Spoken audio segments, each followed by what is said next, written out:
On March 20th, Wisconsin's Governor Tony Evers announced an emergency order that impacts the Wisconsin Department of Corrections. It orders that they implement a moratorium on admission to state prisons and juvenile facilities that the Department of Corrections operates. This is to help mitigate the spread of coronavirus. It's in effect for the duration of the emergency, which means a lot of local and county jails will either be housing prisoners or releasing some jail inmates on monitoring or earlier than they might otherwise done so.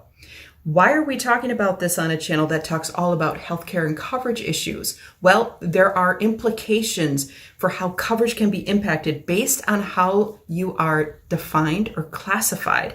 If you are an inmate, there is a Medicaid definition for inmate and whether or not you're eligible for programs like BadgerCare Plus in the state of Wisconsin.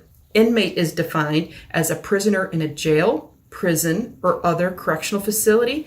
That is the definition of an inmate, an individual who is legally confined to his or her own home by a monitoring device is not considered an inmate.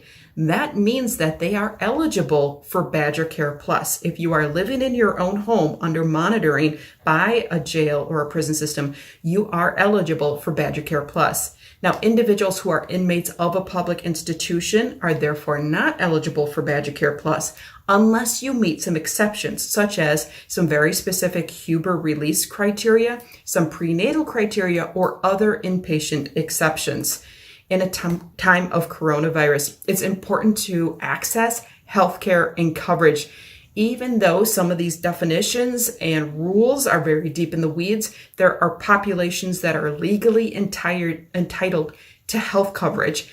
It's important that we help understand and apply program rules correctly to make sure that the people that are entitled to these health coverage programs can get them. This includes people in our community, people in our family, people that might be leaving a prison or a jail setting, and people that might be on home monitoring. So we link to that emergency order in the description below, impacting the Department of Corrections.